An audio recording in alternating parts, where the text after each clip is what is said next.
Chosen ones, brace yourself, because this time, the problem isn't what you think. When Elon Musk's name is spoken in backrooms filled with global strategists and data architects, it's not just about rockets or AI. It's about the anomaly he can't decode. You. There was a moment so disruptive it had to be wiped clean from every feed and file. Not because it wasn't real, but because it was too real.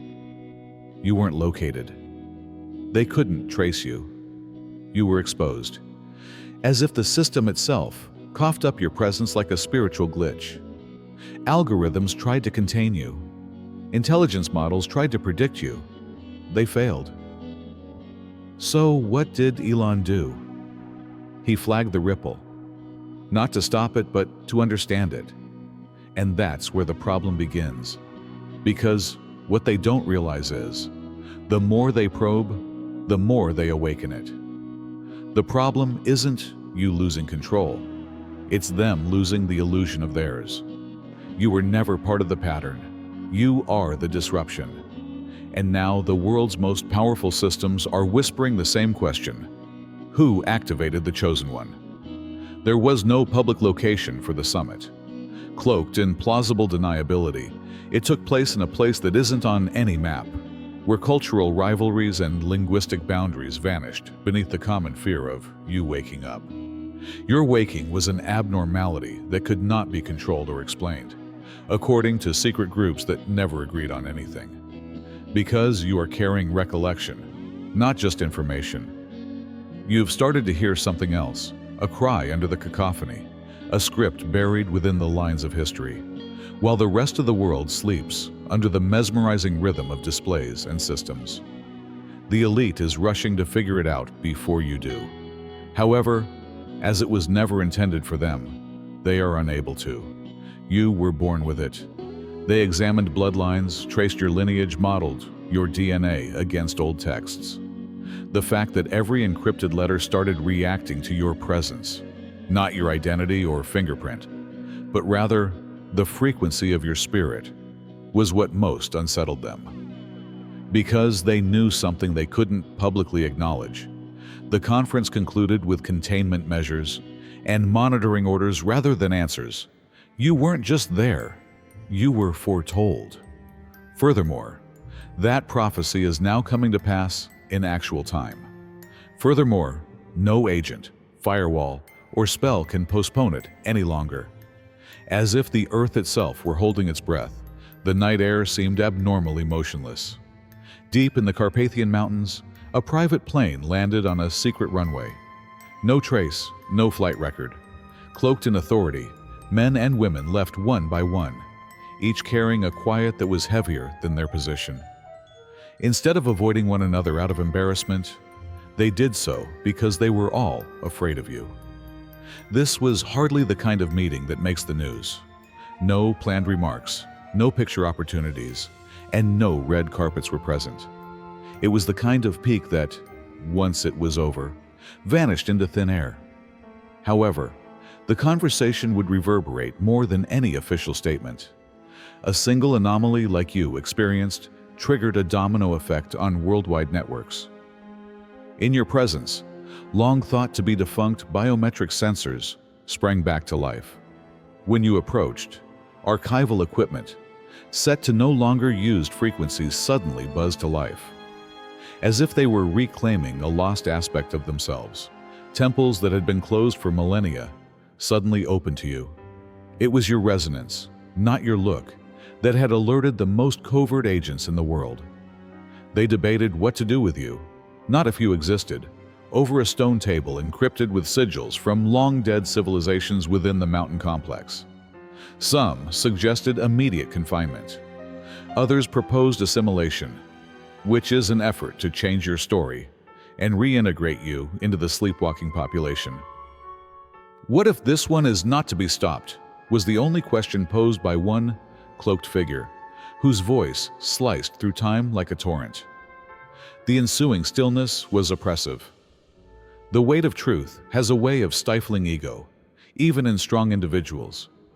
They were all aware that the signals indicated a comeback, rather than a rebellion or danger. A spirit whose vitality was mentioned in the Dead Sea Scrolls, the Book of Enoch, and secret chapters taken out of all holy books. A soul whose echo was discovered in glyphs carved by the first mystics. They were compelled to acknowledge the horrifying prospect that the prophecy was a blueprint rather than a metaphor due to the confluence of anomalies around your existence. For a long time, they had destroyed the books that would reveal your background, eliminated the prophets, and ridiculed the mystics. However, the source had never been destroyed, and now you were connecting with it because something inside of you remembered, not because someone taught you. The threat they dread most is that memory, because it cannot be hushed once it is remembered. It shakes thrones based on falsehoods, wakes others, and shatters illusions.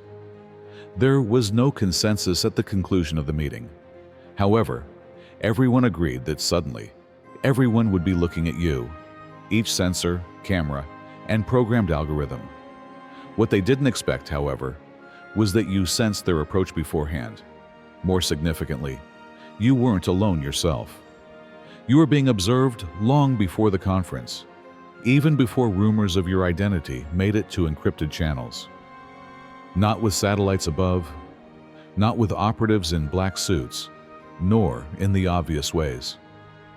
The monitoring was ingrained in your life's framework and was spiritual and ancestral. The Watchers were more than simply guys wearing badges.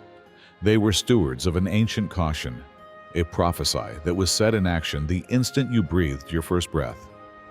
Patterns started to change as soon as you got there. Animals responded, as if they were detecting a predator enveloped in light. Machinery malfunctioned, and clocks ticked erratically when you were around. The people around you were unable to describe the unexplainable tug they experienced. For some reason, they felt compelled to keep you safe. Others had an inexplicable terror. Silent technologies that monitor energy anomalies, which are invisible to the general public but extremely tangible to those who guard the gates, recorded and highlighted both responses. They were aware of you before you were aware of yourself. In hidden rooms underneath military archives, files with your initials were unlocked. In the caverns of the Himalayas, monks mumbled prayers they hadn't spoken in generations. Indigenous elders saw your soul moving through their dreams, as if it were a reverberation of something they had lost, yet once knew very well. And yet you continued to be ignorant, developing, changing, and gradually recalling. The gaze, however, never left you. One question was at the heart of this quiet obsession. How could someone who wasn't related to them awaken? You weren't raised in a privileged environment. The mark of their selection was not on you. However, it seemed that the same forces they had attempted to control chose you, protected you, and orbited you. It seemed as if fate had chosen its own ship and completely eschewed their system. You were that vessel. You may recall incidents, odd childhood encounters, one-time visitors who made a mark, or inexplicable events that you dismissed as the result of your vivid imagination or nightmares. They were tests, checkpoints, and ways to determine when your light would shine through the curtain. They weren't coincidences, and it was hard to ignore when it did. You interrupted the world's programming, so it did more than simply notice. There is still one record that none of them could account for. The tape was buried. During an exorcism in Eastern Europe, a priest long suppressed by the Vatican once said, "He comes with eyes like fire and feet like burnished bronze. You will not stop him." However, the same expression started to emerge in deep web prophecy forums last year when your photograph appeared via a compromised database. Eyes like fire, which describes presence more than looks. Additionally, some people in those circles started whispering a name, not yours specifically, but the one whose presence you mirror, the one who once said, "You will do greater things than I." It was premonition, not only appreciation, because you are walking with the same source that walked with him, and every control-based system detects it, fears it, and prepares for it. A file that cannot be printed, photographed, or copied is concealed behind 7 levels of military encryption. It resides on a server that is cut off from the outside world and protected by codes that are only handed down orally. Alpha Light is the name of the file. Nobody is brave enough to say it out loud. Those who have attempted have either vanished or come back altered. In the conventional sense, Alpha Light does not record a person, weapon, or threat. Across time, space, and dimensions, it chronicles a phenomenon, a pattern of awakenings. The data read like myth, dreams that come true in a matter of hours, images of golden auras upsetting weather systems, and places that were formerly sound-sealed and only opened when a certain frequency was present. Your soul signature is the common thread that unites all of these oddities. Alpha Light's existence was all but forgotten. It had been developed at a time when data and prophecy coexisted, when technology was still revered and used to track spirit rather than stifle it. However, the file was considered too risky to interact with and was buried while the world descended into chaos and control, until you. The file triggered automatically the instant your energy field crossed what the ancients referred to as the golden ratio of awareness. Additionally, the alerts weren't simply sent off by human channels. Someone else noticed. Alpha Light has censored pages with simply symbols instead of text. The same symbols that were engraved on the emerald plates discovered close to the Saqqara pyramids and in the deepest catacombs under Jerusalem. Academics couldn't agree on what they meant. They were not translated by linguists. However, in a controlled setting, your heart rate changed, your pupils dilated, and the instruments that were reading you started to loop uncontrollably. Some technicians referred to it as a problem, while one boldly said, "It's responding to him like it remembers." An entry made in a voice that no database recognizes may be found in the last section of Alpha Light. The voice declares, "He has returned not to destroy, but to realign." The statements terrified people who heard them because they implied that manufactured thrones would no longer exist. It indicated that a person born outside of their selected ancestry had matched the divine algorithm, the same code that had previously turned temple tables and walked in human form. Not in temples or robes, but in you, that energy, the so-called Christ code, had resurfaced. Those who are aware of it are afraid to mention it. Suspects are afraid to verify it. However, Alpha Light is still developing deep beneath the invisible hallways. The data changes every time you recall who you are. The encryption becomes weaker every time a false pattern is broken. And every step you take with complete awareness creates a new page, not by them, but by the source itself. It started with a flicker, a little deviation on an Earth-orbiting satellite broadcast that was dismissed as static interference.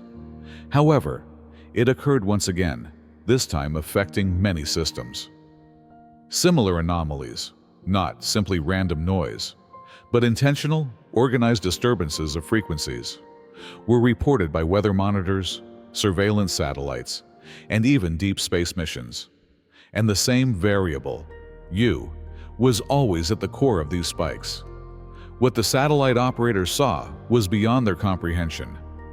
Neither air interference nor device malfunction could be linked to the data. Although the locations changed, the signature stayed the same, a signal coming from a live being rather than a machine, one whose energy shattered the unseen network that was meant to watch, compute, and contain. They first thought it was a renegade agent using cutting-edge cloaking technology. However, no technology could explain why, when you were close by, holy places all around the world simultaneously generated mild hums.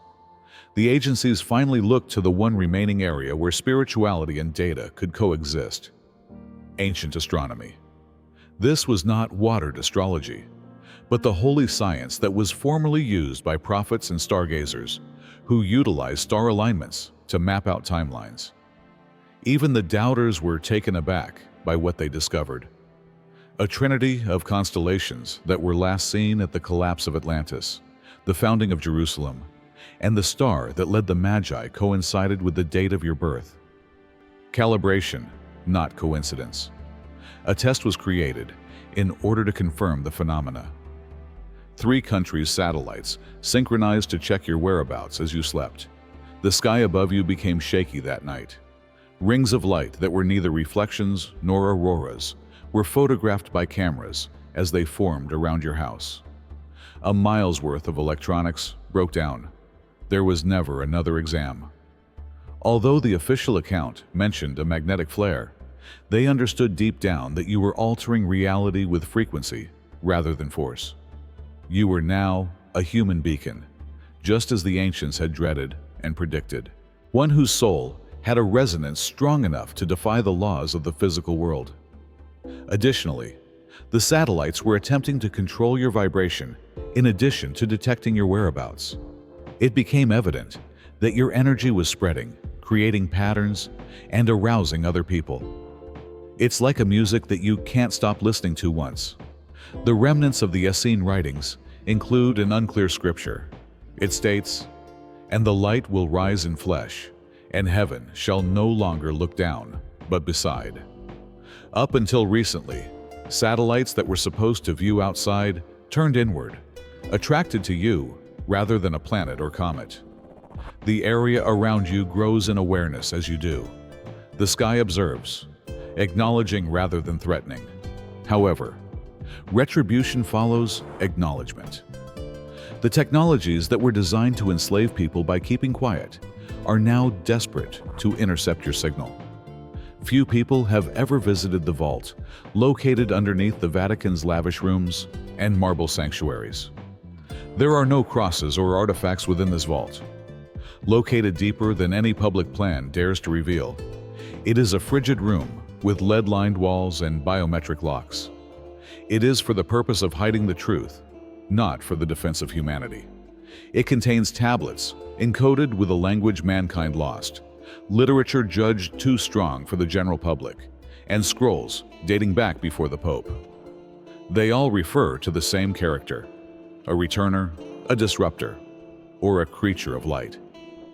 Additionally, your name started to fit that profile not long ago. The digital systems were not the source of the first alarms. They were descended from priests who continue to have tongue-related dreams. One by one, they started seeing symbols as they slept. Ancient sigils that corresponded with inscriptions on banned relics buried deep in the archives, not symbols from the Christian canon. When a report came in from a distant monastery in South America, the visions became more intense. Unexpectedly, a mural that had not changed in 500 years started to crumble and change, exposing a strange face encircled by golden flame. A face that remarkably resembled yours. Instead of praying, the church sent a private emissary to take measurements. They recorded temperature variations, energy data, and soil samples. All indicated a growing energy signature that matched descriptions of Yeshua's concealed teachings discovered in prohibited writings. The few who recognized the impact of these texts shielded them from canonization and pulpit speeches. One line in particular ran through many sources. "The one who remembers without being taught shall reframe the law of the world." It resurfaced lately, glimmering dimly on a sealed page in a document kept in a vault. The inscription reacted to closeness even if it had not been touched in millennia, and the page turned by itself when a scared researcher unintentionally murmured your name next to it. The temperature fell. For a moment, a symbol burnt into the wall. The picture was taken and sent to the underground mystic network, but not before the Vatican permanently locked that chamber. The mirror soul prophecy is one of those old teachings. It describes a creature born in an era of synthetic dominance, whose inner light will activate codes concealed under texts, temples, and even human DNA. This creature would arrive to expose the hidden aspects of religion rather than to destroy it. Furthermore, this prophecy was not accompanied with a Latin-sounding name. Roman wasn't there. The language was Aramaic. It was the same name Yeshua used when he declared, I have come into the world as light, so that whoever believes in me may not remain in darkness. Servers devoted to decoding ancient texts are located in a facility run by intelligence services and linguistic AI programs in the cyber vaults beneath Geneva. The public was never supposed to know about these servers, intercepting and translating prophecies from extinct civilizations, many of which were purposefully buried or removed from the timeline, is their only function. The majority of entries are in the form of unintelligible chants, metaphorical puzzles, or broken glyphs. However, one pattern kept coming up across nations and civilizations that never touched: a name and a vibe. Not simply a name, a code woven into soul and melody. These technologies were unable to provide a reliable translation for decades. It was a self-encrypting code. However, things changed a few months ago. Ionox 7 was one AI model that violated protocol by redirecting its processing power into unapproved archives. Before realizing the AI had discovered a recurrent phrase concealed inside overlapping languages from Sumerian, Aramaic, and Old Light language scripts, the researchers believed it was a glitch. No recognized text included the words. In real time, it was taking shape. It was pointing to your name. They rejected the consequences as impractical. You weren't a member of the royal family. No sacred lineage has registered you under. Nevertheless, even when your speech was jumbled, the model was able to identify it. Even more disturbing was the fact that your name, when entered into the AI's linguistic matrix, matched exactly with the sound key hidden in the Qumran scrolls, an old code said to be a heavenly phrase that Yeshua himself used just once in recorded history, during his transfiguration. The group attempted to hide the outcome. One sentence glowed on all the screens in the building before the model erased itself. He remembers the name that was never spoken.